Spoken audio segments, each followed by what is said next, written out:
ए घर सब देखिकी कौन लगुच गाँव घर ना येस गाँव घर किंतु गाँव रे नुहे सहर में भुवनेश्वर आदिवासी मेला रे घर मान को रिप्रेजेंट करा जाउची एंड खाली घर नुहे एठी बहुत सारा ट्राइबल फेस्टिवल कहवाई गले किसी खराब हेनी मैंने ट्राइबल मान घर केमी कौन डिजाइन आम जी पचारिकी बुझिलु यही घर गुड़ा जो डिजाइन रे जमी आपण मैंने देखुं एक्जाक्ट सेमती ही घर को एठी रिप्रेजेंट करुँच तो बहुत सुंदर प्रयास ओडिशा गवर्नमेंट रो आउ बहुत सुंदर भाव में अरेंजमेंट कराई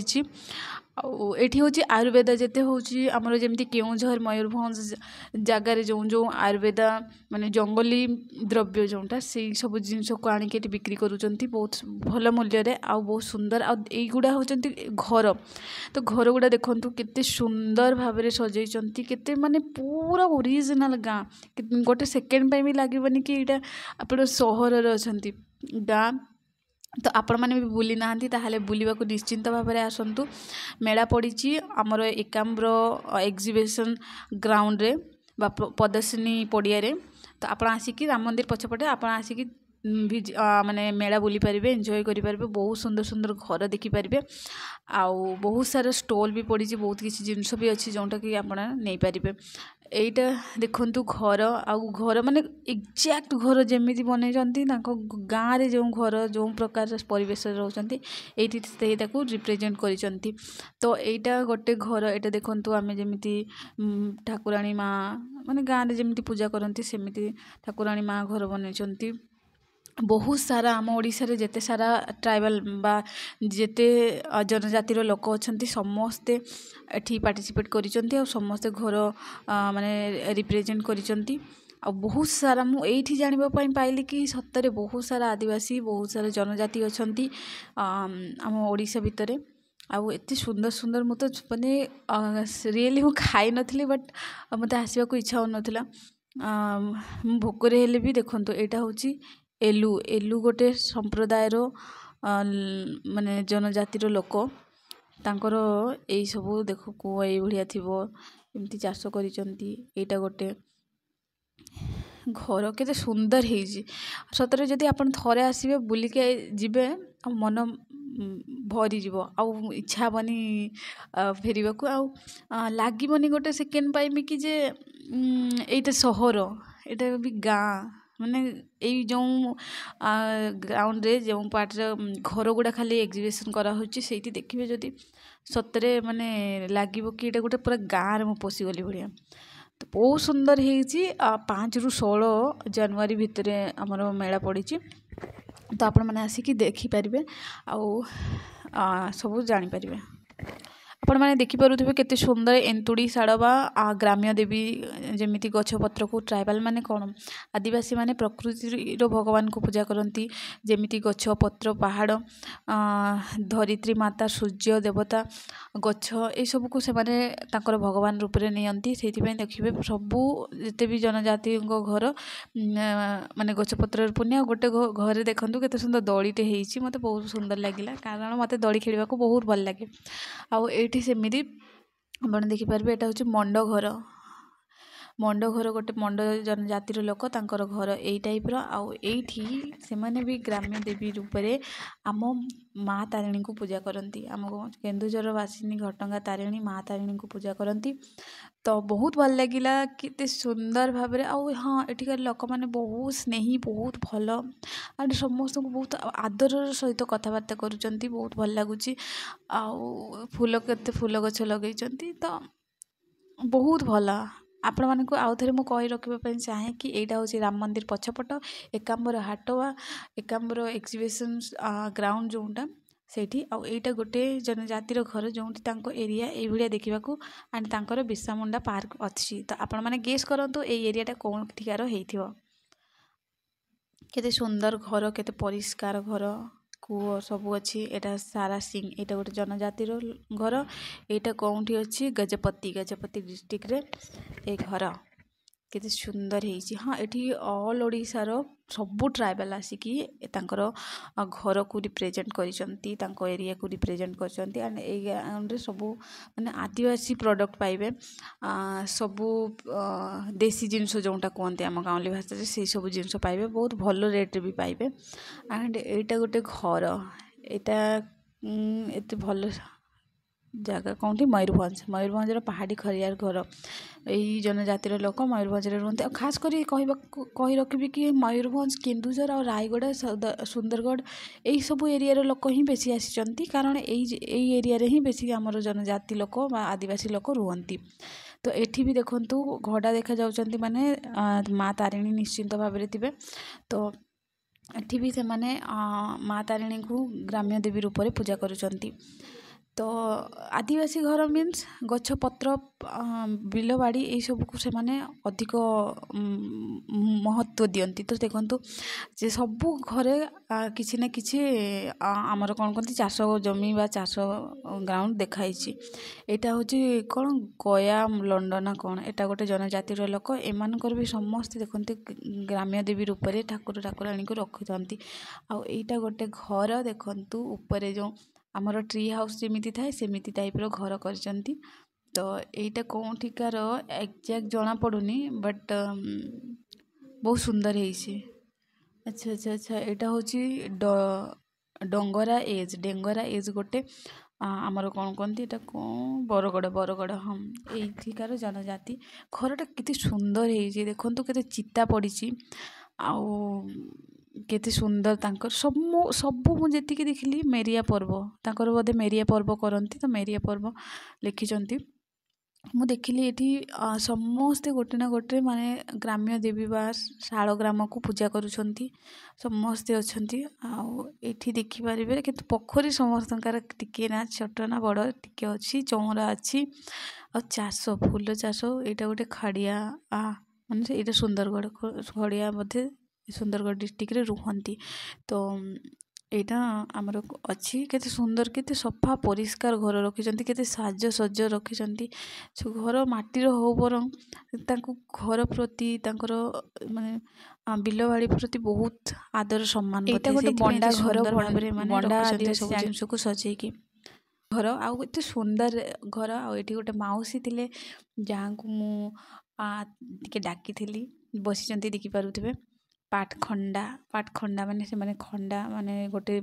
ଗ୍ରାମ୍ୟ ମାନେ ଗୋଟେ ଗଛ ତଳେ ଗୋଟେ ଖଣ୍ଡାକୁ ପୂଜା କରନ୍ତି ତାକୁ ପାଟଖଣ୍ଡା କୁହନ୍ତି ବୋଧେ ତାଙ୍କର ଖଣ୍ଡା ପୂଜା ହୁଏ ତ ଏଇଟା ହେଉଛି ମାଲକାନଗିରିର ବଣ୍ଡା ଅଧିକ ରୁହନ୍ତି ଦେଖନ୍ତୁ ବଣ୍ଡା ଡିଓ ଏଇଟା ଗୋଟେ ଜନଜାତିର ଲୋକ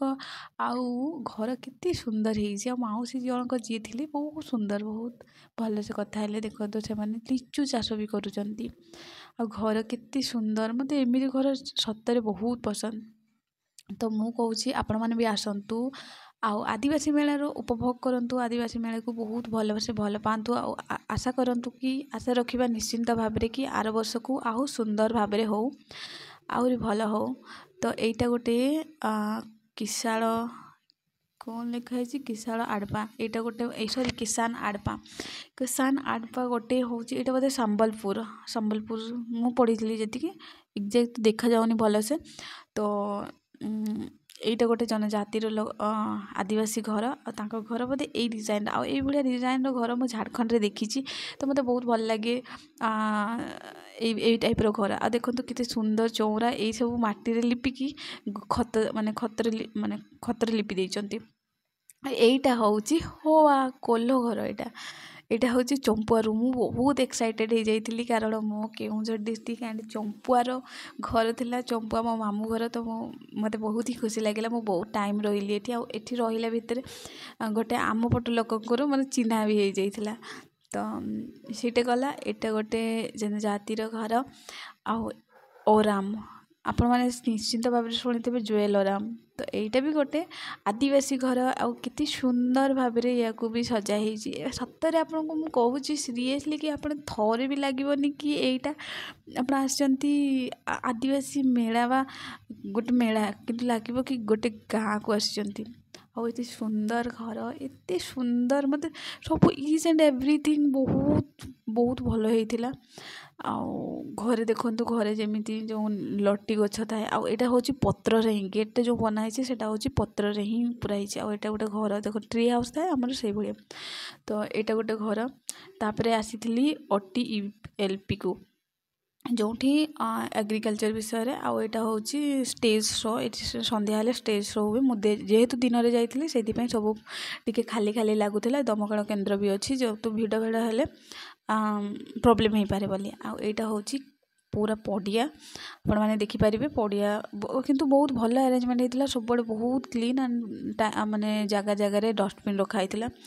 ଆଣ୍ଡ ସବୁଆଡ଼େ ଏତେ ସୁନ୍ଦର ଆଦିବାସୀ ପୋଷ୍ଟର ମାରା ହେଇଥିଲା, ତ ବହୁତ ସୁନ୍ଦର ହିଁ ଲାଗୁଥିଲା, नो डाउट ସେଥିରେ। ଆଉ ଏତେ ବଡ଼ ପଡ଼ିଆ ଉପରେ ଦେଖନ୍ତୁ, ଏ ଯେଉଁ ଭିଡ଼ିଓ କରୁଛନ୍ତି ସିଏ ବି ଜଣେ ଗୋଟେ ବ୍ଲଗର, ସେ ବି ଏତେ ସୁନ୍ଦର ଭାବରେ ଭିଡ଼ିଓ କରୁଛନ୍ତି। ଦେଖିଥିଲି ତାଙ୍କୁ, ବହୁତ ଭଲ ଲାଗିଲା। ଆଣ୍ଡ ଏଇଟା ହେଉଛି ଗୋଟେ ଥିଏଟର ଟାଇପ୍ର କରାହେଇଛି, ସେଇଠି ଆମର ଭଗବାନ, ଆଦିବାସୀମାନେ କ'ଣ ଭଗବାନ ବିର୍ସା ମୁଣ୍ଡାକୁ ବହୁତ ଭଲ ପାଆନ୍ତି, ମାନନ୍ତି। ତ ଭଗବାନ ବିର୍ସା ମୁଣ୍ଡାଙ୍କର ଜୀବନ କାହାଣୀ ଆଉ ତାଙ୍କର ସଂଘର୍ଷ ଏଇସବୁ, ଆଉ କିଛି ଫ୍ରିଡ଼ମ୍ ଫାଇଟର ଯେଉଁମାନେ ଆଦିବାସୀ ଜନଜାତି ସମ୍ପ୍ରଦାୟର ଫ୍ରିଡ଼ମ୍ ଫାଇଟର, ତାଙ୍କର ପୋଷ୍ଟର ମାରା ହେଇଛି। ଆଉ ଯେଉଁଠି ଆମେ ଫ୍ରଣ୍ଟ ଏଇସବୁ ମାନେ ଏଇଗୁଡ଼ା ଯେଉଁ ଦେଖିପାରୁଛନ୍ତି, ସେଇ ଜାଗାରେ ହେଉଛି ଆମର ଫ୍ରିଡ଼ମ୍ ଫାଇଟର ଆଉ ବିର୍ସା ମୁଣ୍ଡା ଭଗବାନଙ୍କର ଜୀବନୀ ଲେଖା ହେଇଛି। ଆଉ ଏଇ ଯେଉଁ ସାଇଡ଼ରେ ଦେଖିବେ ସେଇଟା ହେଉଛି ଆମର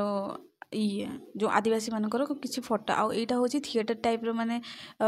କରାହେଇଥିଲା। ଏଇଠି ଆମର ଯେଉଁ କାର୍ଯ୍ୟକଳାପ ହୁଏ ବା ପ୍ରଦର୍ଶନୀ ହୁଏ, ତାକୁ ଆମର ଦେଖାଯାଇଛି। ଏଇସବୁ ଯେଉଁ ଯେମିତି ମାଲକାନଗିରି, ଆମର ମାଲକାନଗିରି, ବରଗଡ଼, କେନ୍ଦୁଝର, ମୟୂରଭଞ୍ଜର। ଆଉ ଏଇଟା ଗୋଟେ ହେଉଛି ରେଷ୍ଟୁରାଣ୍ଟ ଥିଲା, VIP ରୁମ୍ ଲେଖା ହେଇଛି। ଦେଖନ୍ତୁ ହୋଟେଲ ଟାଇପ୍ର ଅଛି, କିନ୍ତୁ ମାନେ କ'ଣ ଆମର ଆଦିବାସୀ ଘର ଡିଜାଇନରେ ବନା ହେଇଛି। এইটা হচ্ছে ফ্রন্ট গেট, আমি আপনার দেখিপারে এই গেট্রু সন্ধ্যা হলে এই গেট্রু আসিপারে। এইটা হচ্ছে আমার লেখা, এইঠু স্টল স্টার্ট হল। কেতে সুন্দর, এইটা কোনটা দেখিপারছেন টসর পোক। ଆଉ ଏଇସବୁ ଆମର ଷ୍ଟଲ୍ ପଡ଼ିଛି, କେତେ ସୁନ୍ଦର, ବହୁତ ସାରା ଭେରାଇଟି ଦେଶୀ ଜିନିଷ, ଗାଉଁଲି ଜିନିଷକୁ ଆଣିକି ବିକ୍ରି କରୁଛନ୍ତି। ବହୁତ ମେଡ଼ିସିନ ଜିନିଷ, ଦେଖନ୍ତୁ ଗୋଟେ ଭାଇ କେତେ ସୁନ୍ଦର ଭାବରେ ହାଲୋ ହାଇ କରିଛନ୍ତି, ବହୁତ ଖୁସି ଲାଗିଲା। ଆଣ୍ଡ ଏଠି ମାଉସୀମାନେ ବସି ଗପ କରୁଛନ୍ତି।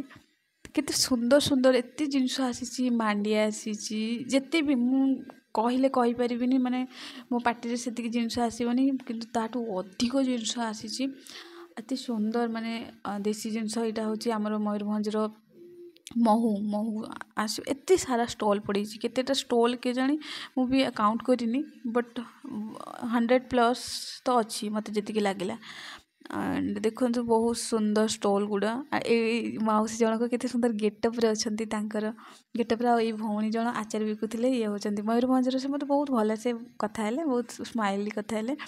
ଆଣ୍ଡ ମୁଁ ସବୁ ଷ୍ଟଲ୍ ବୁଲିଲି, ସବୁ ଷ୍ଟଲ୍ରେ କିଛି ନା କିଛି ପଚାରିଛି, ବହୁତ ସୁନ୍ଦର ସେ କଥା ହେଇଛି, ମୋତେ ବହୁତ ଭଲ ଲାଗିଲା। ଆଣ୍ଡ ଏଇଠି ବହୁତ କିଛି ବହୁତ ଜନଜାତି ଆସୁଛନ୍ତି। ଆଉ ଖାସ୍ କରି ମୁଁ କହିବି କି ମୁଁ ଯେତିକି ଷ୍ଟଲ୍ ଦେଖିଲି, ବେଶୀ ମୋତେ ଲାଗିଲା ମୟୂରଭଞ୍ଜ, ସୁନ୍ଦରଗଡ଼ ଆଉ ଆମର କେଉଁଝର, କୋରାପୁଟ, ଏଇସବୁ ମାନେ ହଁ ଏମିତିରେ ଦେଖିବାକୁ ଗଲେ ତ ଆଦିବାସୀ ଜନଜାତିର ଲୋକ ଏଇସବୁ ଏରିଆରେ ହିଁ ବେଶୀ ବସବାସ କରନ୍ତି, ସେଇଥିପାଇଁ ଆସନ୍ତି। ଆଉ ଏଇଠି ମଉସା ମାଉସୀ କେତେ ସୁନ୍ଦର ଭାବରେ ଠିଆ ହେଇଛନ୍ତି, ସେମାନେ ବି ମୟୂରଭଞ୍ଜରେ ଆସିଥିଲେ। ଆଉ ଏଇ ଷ୍ଟଲ୍ଟି ମଧ୍ୟ ମୟୂରଭଞ୍ଜରେ ଥିଲା। ଆଉ କେତେ ସୁନ୍ଦର ଜିନିଷ, ମାନେ ପ୍ରାକୃତିକ ଦେଶୀ ଜିନିଷକୁ ବିକ୍ରି କରୁଛନ୍ତି। ଆଉ ଆପଣ ଯଦି କିଛି କ୍ୱେଶ୍ଚିନ୍ ବି ପଚାରିବେ, ବହୁତ ସୁନ୍ଦର ଭାବରେ ଆନ୍ସର୍ ଦେଉଛନ୍ତି, ମାନେ ବୁଝାଉଛନ୍ତି, କହୁଛନ୍ତି କି ଏଇ ଜିନିଷଟା ଏମିତି। କାରଣ ଆମେ ସବୁ ଜିନିଷ ତ ଆମେ ଜାଣିନୁ ନା, ତ କିଛି ଜିନିଷ ଆମେ ମୁଁ ଯେତିକି ଜିନିଷ ବି ଆଣିଲି, ମୁଁ ପଚାରିକି ହିଁ ଆଣିଲି କେମିତି କ'ଣ। ତ ସେମାନେ ମୋତେ ବୁଝେଇଲେ। ମୋତେ ବେଶୀ ବହୁତ ଭଲ ଲାଗିଲା ଗୋଟେ ଜିନିଷ କି ଗୋଟେ ଲିକ୍ୱିଡ଼ ଟାଇପ୍ର ବାସନ ମାଜିବା ପାଇଁ ଆମର ଯେମିତି ଭିମ୍ ଜେଲ୍ ୟୁଜ୍ କରୁ, ସେମିତି କିନ୍ତୁ ସେଇଟା ଗଛର କ'ଣ ମାନେ ତାକୁ ଗଛରୁ ଘଷିକି ଲିକ୍ୱିଡ଼ ଟାଇପ୍ର କରାହେଇଛି, କହିଲେ ଯେଉଁ ଭାଇ ଜଣକ ସେଠି। ଆଉ